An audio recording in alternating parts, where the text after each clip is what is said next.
Okay, good morning. We're going to get started. Thank you for joining us for Leveraging a Case Management Platform for Agile Application Development. I'm joined today by Grace McDermott and Mauricio Couto. Let me begin just by talking about the agenda today. We're going to talk about case management and BPM, kind of talk why more organizations are embracing case management and the research that we've done around that. Talk a bit about the process for the actual evaluation and selection of a case management platform. At that point, we're going to be talking to Grace, who's a vice president at URAC, who has recently deployed case management and went through this process. We're going to talk to both Grace and Mo about their experience incorporating third-party environments such as Salesforce.com, and talk more about the lessons learned around that particular initiative. Then we'll have a chance to take your questions. If you notice that there's a Q&A box on your screen, you can ask questions at any time, and we'll get to them. If we don't get to them today during the live session, every question will be answered with a follow-up afterwards. So just talking a bit about why organizations are embracing case management, and this is certainly a trend that we've been seeing increasing. More and more looking at case management, and specifically calling out case management as part of their strategic direction. We began research back in 2011 and have now done this about every 18 months. We're just completing the 2015 research. But one of the interesting things we've seen is very consistent areas of interest, and within that, only growth, not declines over time in terms of where and the level of interest in case management. So some of the points that we've seen are around being able to collaborate with coworkers, to be able to identify them based on skill sets and expertise, being able to manage information around a process, that being really a key aspect of case management. And the other is having visibility into work that's going on and work that others are doing that supports their own work. We also look at the types of patterns and process patterns and types of work patterns that knowledge workers engage in over the course of the day. One of the aspects of this is that despite all the investment in transactional IT automation-oriented technology, still only a fraction of work is actually fully automated. The majority of work, or most of their day, is spent in work patterns that really is seen as not being able to be automated, being either purely ad hoc, never happening the same way twice, or otherwise being around particular goals, but not having a specific, clear, predefined path to get there. So that's part of where we've seen the shift from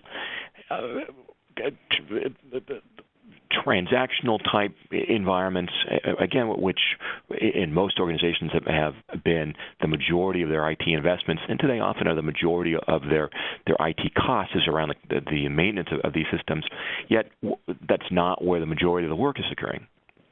So when we look at case management, it's something that is both event-driven but also content and context-aware, which is what we mean when we say data-driven.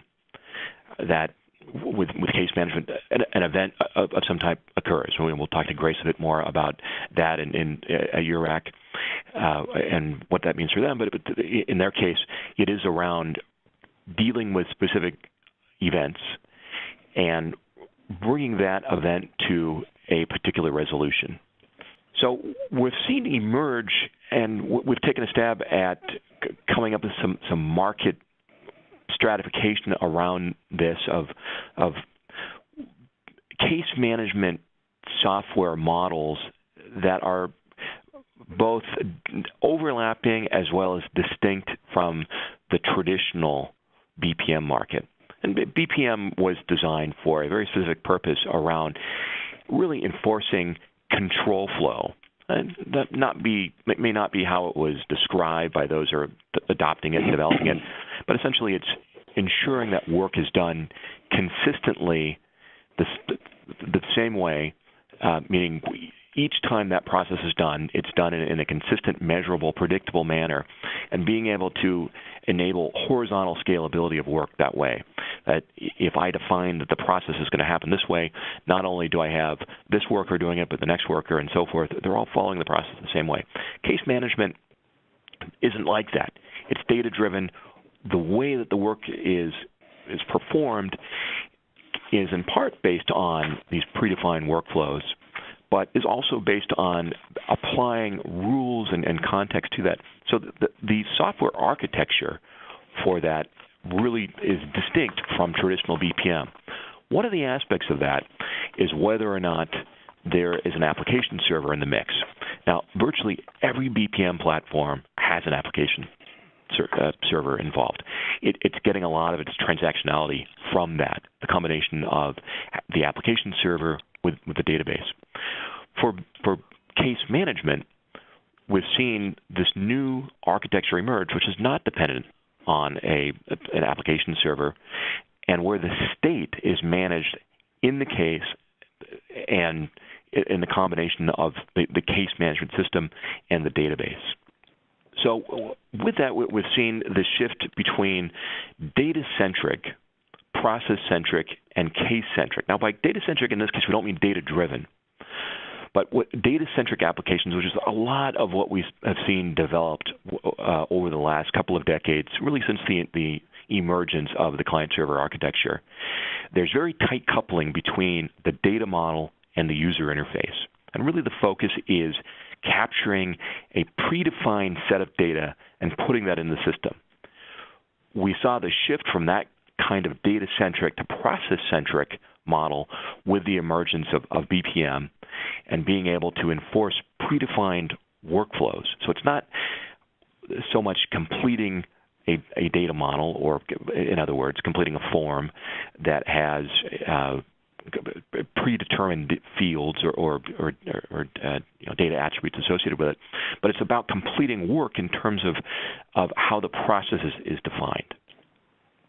And in that case, it was applied initially very successfully and continues to be used at being that transactional thread across systems. In just about every organization, processes occur across multiple systems. They don't occur simply within one single environment. And BPM is a way to enable that transactionality across systems. But that's different than it being goal-driven and having data come in and support the work, where the objective is not to complete a form, but really it's about completing the criteria around what defines the closing of a case and gathering data to do that. So this is where we've seen case-centric as a new software architecture emerge, distinct from process-centric and data-centric. We actually have just completed a white paper on this, and we will be providing that white paper to everybody on this call. So AINS is one of the companies that we've seen that with their eCase product that falls in this category of being case-centric. And I've asked Mo to walk us through a couple of slides talking about AINS and eCase. Mo? Great. Thanks, Nathaniel. Thanks for having me on. So quick highlight of who AINS is. We're a small company based in Gaithersburg, Maryland. We've been in business for over 25 years. Our core products are related around case management. eCase is our flagship case management application. We started, over 10 years ago, really starting a truly case-based case management framework, pretty much before case management really became, a word of the day. But we started with our FOIA Express application, which processes Freedom of Information Act requests, and mostly in the federal government. We work in the government. URAC, for example, is one of our nonprofit customers as well, and we have more than 350 installations in worldwide, over 45 countries. So what exactly is eCase? eCase, again, a case management framework. So I'm going to start from the bottom of the slide going up. We leverage the existing infrastructure of our customers. If they have an enterprise content management system, database management, records management, we can connect to those. In the case of URAC, we actually have a native data model and service that we're leveraging. URAC is actually hosting their application in our data center. So the next level then is where eCase lives. The framework provides all of the functionality and services that any application needs: the forms integration, reporting, a workflow, integration with other third-party tools like Salesforce used via web services and role-based security. And then on top of that framework then is where we have our applications. AINS, we provide kind of pre-made frameworks for investigation solutions, audit solutions, HR, correspondence. But the flexibility of eCase, again, we can create custom or a configured solution as we did for URAC. And then above that, we have different types of users that can interact with the system. In the case of URAC, we have internal reviewers and caseworkers that are processing requests for accreditations and certifications. And the public portal, these are customers that are granted access to a portal, and that's where they see data about their existing programs that they participate in, as well as apply for new ones. So again, we have over 350 clients. We are proud about some of the awards that we've won, and we have many tens of thousands of users in agencies corresponding with millions of their partners via the portal. So that's a quick idea of, again, what eCase is. I think the key benefit, as with most case management frameworks, the speed to deployment. You're not spending a lot of time developing. It's a very low-code solution. If needed, if there are very specific or advanced requirements, we can accommodate more custom-based solutions. We had a mix of both custom and configured for URAC. We have a consistent look since you're creating basically apps that you can control access to these apps, which are kind of a aggregation or collection of related business processes. As you create more and more applications throughout your enterprise, the user experience becomes more consistent for all the different enterprise applications that you're using. Again, adaptive. URAC has a pretty more linear workflow process in the sense that it's a quality organization, so the steps are pretty important. But we are using adaptive techniques such as, create basically everything as a case. So even your product that you're defining for an accreditation or a certification becomes a case that then you configure, and then that drives the behavior and the processing of that particular case. Again, as with most case management frameworks, we're reducing costs in the sense that there's less O&M. You're all based on one infrastructure for many applications, lowering the risk for your testing as well as your security activities, and it's scalable for small applications. URAC has about 60 to 100 internal users and a few thousand external users, but it's scalable to other enterprise organizations that have tens of thousands of users. So that's kind of who we are, and I'm looking forward to participating in the conversation with Nathaniel and you, Grace, as well. Mo, thank you very much. And now I'd like to introduce Grace McDermott. Grace, who is the Vice President of Accrediting and Client Services at URAC, which is the largest healthcare accreditation organization in the world. Grace has a very impressive background in the healthcare space, both in the nonprofit and for-profit, dealing with everything from clinical operations and what looks like a lot of heavy science dealing with healthcare to project management, including a lot of process improvement. So, Grace, thank you very much for joining us today. You are very welcome, Nathaniel, and I appreciate the fact that you have identified URAC as the largest accrediting organization in the world. I think the Joint Commission might take offense to that. We're a little smaller than them. But yeah, we cover the entire managed healthcare spectrum from healthcare, and we offer a number of accreditation products from healthcare management, healthcare operations, health plan accreditation, pharmacy quality management, and our most recent suite of products, which we're calling the Provider Suite, which includes accountable care, clinical integration, patient-centered medical home, and even the newest, telehealth. So we really help organizations assess and enhance their quality over time through measurements against a set of standards. Our standards are taken from industry best practices, and we have data that has proven that those organizations that follow these quality standards are known to be able to deliver better health care and overall improve and increase better healthcare experience for the patient. That's great. So can you tell us about the evaluation process that you went through, and how did you get to the point where case management was what you had resolved that you needed to pursue? Right. Well, I'd say the process started in 2014, where we engaged with a technology organization, the Gartner Group, to do a strategic assessment of our IT platforms and our IT infrastructures. And as you can imagine, when you engage consultants, they do what's best, and they come in and tell you everything that you already know about your issues and concerns. But one of the things that did come out of the engagement that was the most valuable to us is helping us formulate a set of strategic technology goals by which we would make all decisions regarding our technology investments and what we were going to do. And those three primary goals were that we would invest in technology that supported the transformation of URAC's business, enhanced URAC's operational effectiveness, and provided a stable core technology infrastructure that underpins. So we're talking about your HR platforms, your finance platforms, et cetera. From that, we then identified a set of 10 technology guiding principles.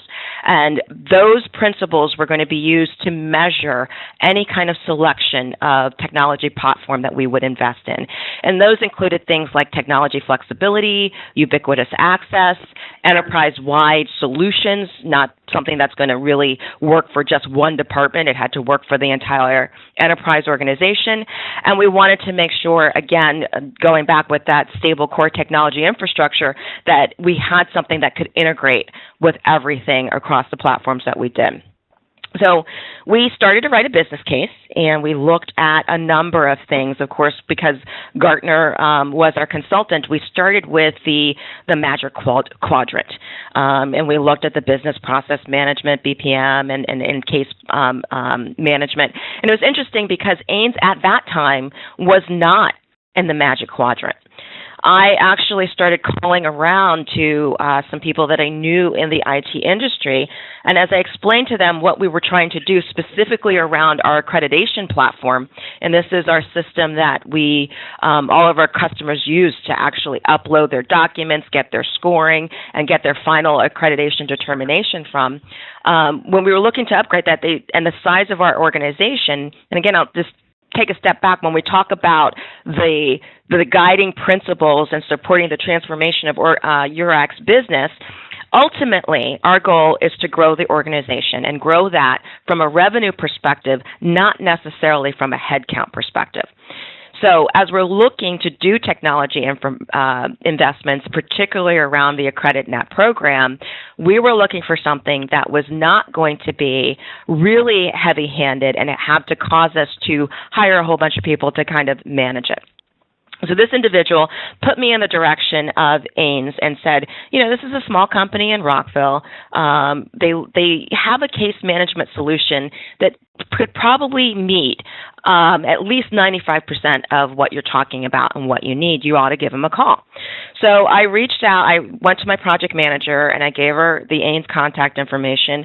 And on Tuesday afternoon, she called them and pretty much gave them our high-level requirements in terms of what we wanted to do. And they arranged a call for Wednesday late morning. And by Wednesday morning, they had given us a demonstration from exactly what we wanted within their platform, and primarily because everything that we needed was right out of the box from an eCase perspective. And so I thought if they could do that in the space of an afternoon, imagine what they could do with a little bit more time and a little bit more configuration. So, again, that is a great testament to eCase, and I liked how you framed the process that you went through. I think when we say case management, healthcare, people assume that this is really around patient care and clinical issues. Where really you're talking about this is the business application of case management. Exactly. And it's funny that you say that, because that was one of the key challenges when we first started. And you would expect that from the vendor side, not being able to speak the same language, because obviously case management is actually a program that we offer from, like you said, a care management, patient care perspective. So we're getting in the room and we're talking about what we want to do, and we realized that we're not all speaking the same language. And that was one of the first things that we needed to do as an organization, is make sure that we were all on the same page and we were all using the correct terminology. That's a great point. And that is so often true with domain-specific or industry-specific applications, which you must have had those in-house. And I'd mentioned Salesforce as one, which is more horizontal. But can you tell us about the tools and applications that you do already have in place that you had to contend with? Yes, it's kind of interesting. You mentioned Salesforce. I will say that Salesforce was not fully implemented when we started with eCase. We knew we were going to use Salesforce, but we hadn't 100% stood it up. So that was a challenge in and of itself. The other platform that we had was our Microsoft Dynamics system. That's our financial system. And when we did our technology assessment, that was the one system that was clean, that didn't really need a whole lot of investment in it. So we didn't want to, upset the apple cart where that was concerned. And then, of course, there's SharePoint, which we had just recently implemented to go into the cloud perspective. And like I said, one of our principles was that we wanted to make sure that all of our technology solutions were integrated. The key weakness that came out of our analysis was that it was very difficult and took a long time when we wanted to run reports and get data. We really couldn't get it because it depends on who's running the report, what the parameters were, and where they were pulling the data from. And so the one thing we wanted to make sure is that we had data integrity from the start, what we call single source of truth.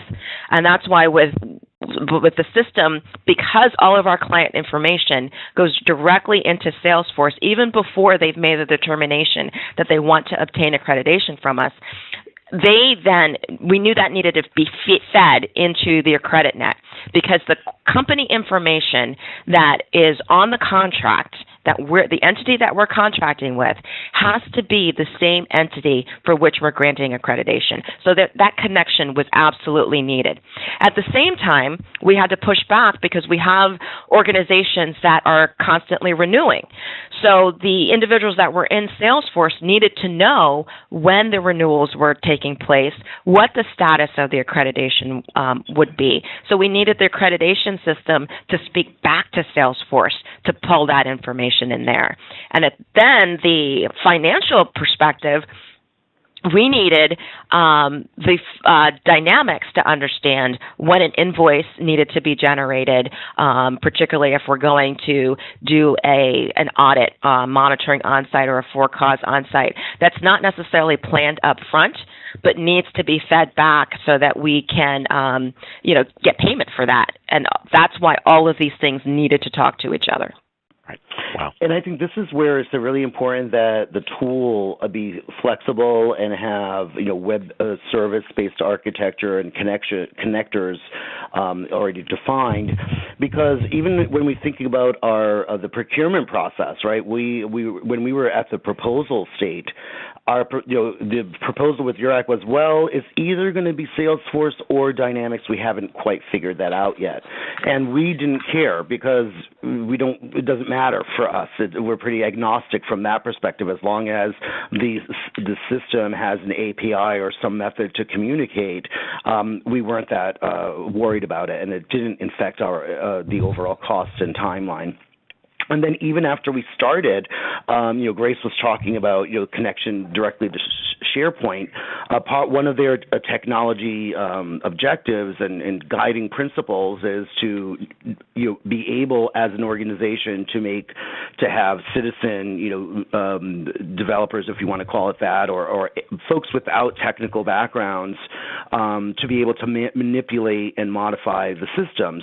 So what URAC did is, instead of having us connect directly to Salesforce, they actually implemented an ETL, extract, transform, and load type of tool called Jitterbit, that actually they configure what the transformation is from Salesforce to what eCase is expecting, so they wouldn't have to make changes to the eCase integration or the Salesforce integration.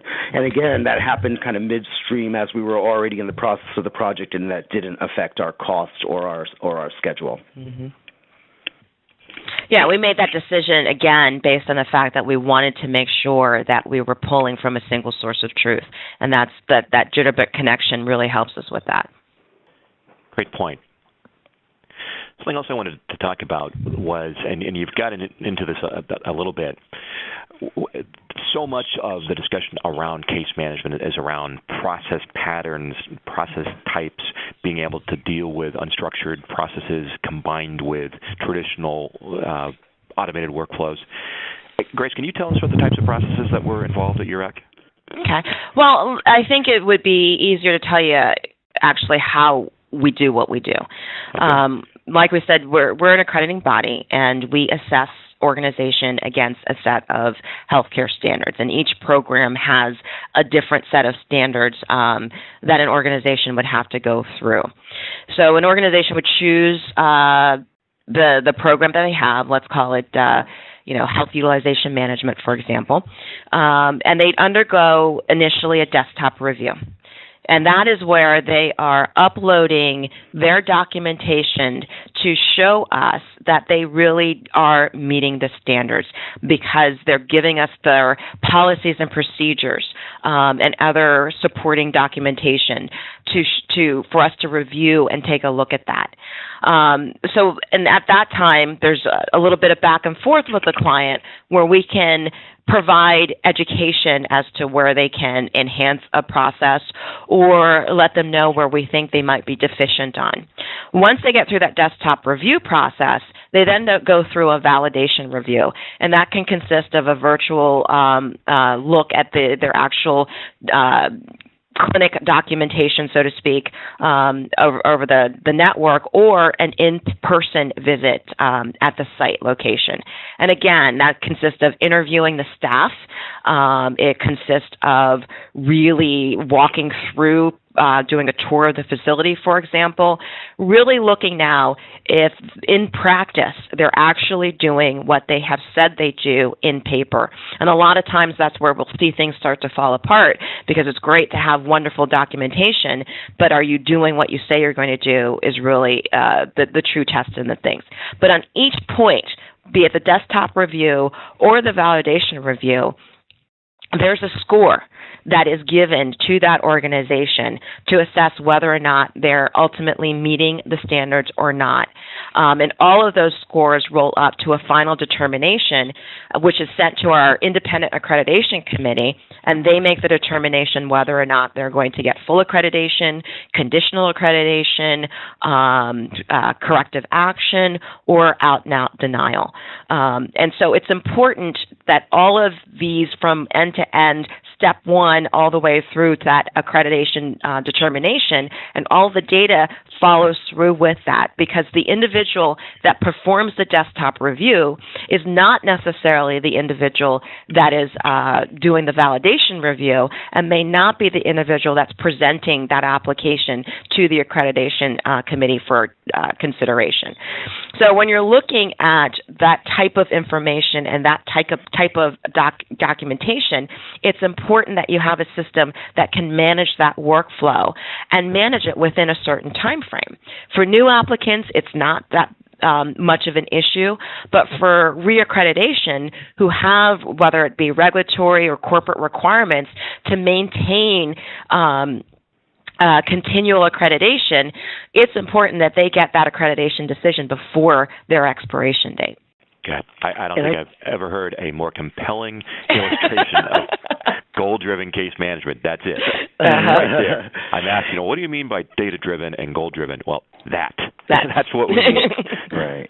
And then from a technology perspective, how we support that is a lot of what happens when you're moving from one stage to another. I've received my evidence from the customer, and now I'm a reviewer. I'm looking at the evidence and making a determination as to whether for each evidence has it met or not met the particular element that they're looking to validate.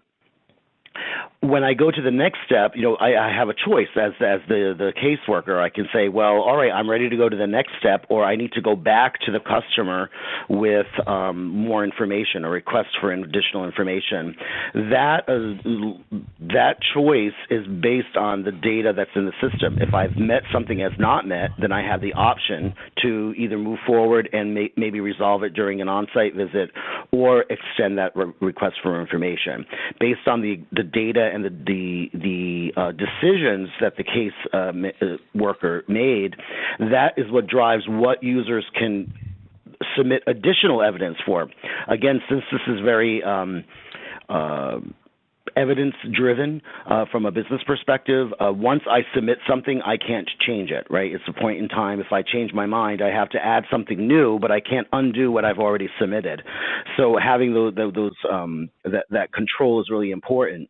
But the idea is that based on the decisions that the caseworker made, that's what drives what the user sees and can respond to, and what the actual system will process. It'll provide options of moving forward based on data that exists in the case. Mm-hmm. Right. And we spent a lot of time talking about the customer aspect and what the customer has to upload, but there's also an element from an employee standpoint of how we're building the standards and putting the standards together. And I think that's the beauty of it when we're talking about the caseworker or the reviewer, in our case, having to do that. It starts from the standards perspective. What are the standards? How are they were built up? And the number one challenge that we had with our current platform is that we didn't have that flexibility. So, for example, we have an element called core. And core is a set of what you call basic functional standards that any organization, regardless of the type of organization it is, these are quality standards that really denote that this organization has a commitment to quality. So it transcends all of the program. Well, what we were doing is that core had to be implemented in each individual program. So if we updated a functional area within the core, we had to go through 30 different programs and update the core in all of those programs. So what we did is we pulled everything apart, and you were able to, in the eCase system, identify to the element level what was associated with a particular standard. So all we have to do is update core and then cascade it across all of our programs. So there's several elements of that where, as an employee, it really has met our objective of making sure that we're efficient. And I think that the key thing there is that we really consider everything as a case. So, what you normally think of a case as being, all right, the actual application, you get an application and you route it through its life cycle until you get to your final decision. But what we did when we got to URAC is really started having them think in terms of, well, everything's a case. Even the products that you create or the programs that you define, health plan or case management or health utilization management, those are cases as well. They have their own life cycle of of how they get created and released and retired. But they also, based on how you configure them, that is what is going to drive not only the reviewer experience, but also the user experience. So one of the key decisions that we had to make and discuss was, what is the element? What is the building block, right? We didn't want the very discrete level to be a case. So we decided a group of related standards, what we call focus areas, those are what are the case, and then you can build products, build a case, by basically selecting elements of other cases. So the idea that it truly is case-centric in the sense, in more generally, that everything really is a case. Your configuration, your product development, as well as the actual more what you normally think of as a case, as the routing of the transaction or the work to get to decision. Point. So the last aspect of this particular case study I wanted to get to was the post-launch debrief, the lessons learned. And Grace, I know that there are many that you've taken away. I know that you're the best person to articulate them. Everybody knows that's on this session. So just at a high level, what did you learn from this? Let's see, high level. Well, it's important to share that when we started this initiative, I was in a different role. I was in charge of our program management and our technology platform. And in the midst of this program, I went from, kind of the supporter to the executive sponsor, because now I'm in charge of the entire accreditation process and the accreditation team itself. And so things that we had decided early on or discussed early on that was based on some of the traditional way of working, by the time I got involved, we kind of shifted a little bit. And really that's the learning, is that despite that change and that organizational shift, we really didn't impact to a large extent. There were some minor impacts, but we didn't impact the configuration of the system because the system was able to adapt to those changes. That's, again, a very compelling testament for the system and a great point about what we're striving for with case management. That's what we mean, is to have the system adapt, not to change your practices. Mm-hmm. Now that you're live, looking back, would you change anything? Would you do anything differently? Yes. We spent a lot of time, again, because we were redefining processes on the fly and really trying to be as efficient as possible, because one of the things we wanted to make sure that whatever we did, we wanted to have at the end of the day a platform that could replace our existing platform, but we wanted it to be better. And so while we wanted to be very, very careful that we weren't just taking the old platform and forcing it into a new system. And that took some thought process, that took a lot of dialogue, that took a lot of understanding. And what we learned is we created what was called a core team of individuals that were constantly having this dialogue and this discussion, that knew what we were doing when we were implementing the project. But the broader organization wasn't necessarily privy to all of those discussions. So when we came to going live, or it really started at the user acceptance testing level, there was a little bit of confusion in terms of, well, wait a second, this isn't working for me. Well, yeah, it's not working because we're not doing that anymore. And so definitely would have worked to provide some communication throughout the process outside of the core team, so that people were aware of some of the changes that we'd done. That, and then the other thing is data migration.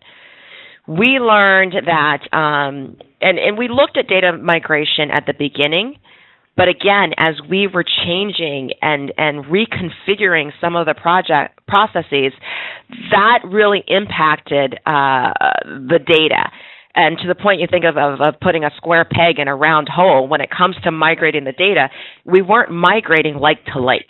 And that took a lot of time that we had not planned for and anticipated. And so one of the things, and Mo can tell you, because it's one of the things that he's going to look into, not just for future implementations at URAC, but across the board, is really making sure that we understand the data up front, and as we make changes, understand how that impacts the data. Absolutely. And Nathaniel, to your point earlier URAC had a system that evolved over 10 years, and their business process had all these workarounds, or their business process was defined by the workarounds they had to do in order to use their system. So one of the key guiding principles from Grace right from the beginning is question why we're doing what we're doing, and make sure that we're not just bringing a bad process because we have to, because it's the way that we're doing today. So that sounds all great and dandy, and it's wonderful. And we spent a lot of time focusing on, what the ideal is, what we should be doing, but not enough time in saying, okay, yeah, that's where you want to be. However, you're not there yet, but you want the system to be there. How can the system accommodate both your old or your existing legacy processes, while at the same time supporting the new structures and processes that you want moving forward on day one, without just creating exceptions. So that was really the creativity and the dialogue, and the really getting to what's the real business driver for all the changes that they were proposing. And that's a great point. And you're starting to touch on something that you had brought up at the beginning, and which is part of the focus overall of this story, which is the Agile process. Can you speak to how that affected this particular initiative? Sure. Grace, do you want me to, or shall I? Yeah, you can start, and I'll pop I love in. Agile. The first thing I think is that Agile, our approach, we know that most organizations, government as well as nonprofit, aren't really for what, true Agilists would call, pure Agile, in the sense that there has to be some control to change and things like that. But the idea of breaking something into smaller units and having the customer drive business value and determine when they want the business value to be implemented, I think is really critical and was very successful at URAC. It was also new to URAC. So this is where a lot of the challenges are people and process, not necessarily technology, right? So having the PM discipline and introducing and training and familiarizing people with what we mean by saying we're being agile, that we're breaking it up into smaller sprints, that we're having URAC drive the order in which we're working on things because they want to see value and us to work on the most valuable things first, I think really was critical, and it was really successful in the sense that we were able to adapt because we were working in smaller units. The cost of change was very low because we didn't go all the way down to the end for the most part before we identified things that needed to change.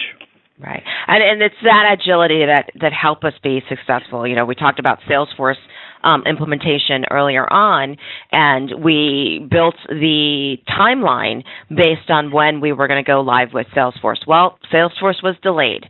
And so because of that agile process, we were able to shift priorities and allow us to continue configuration and not having that, be a stopgap. So by the time that Salesforce was ready, we were at a good point to really just pick up and run with it then.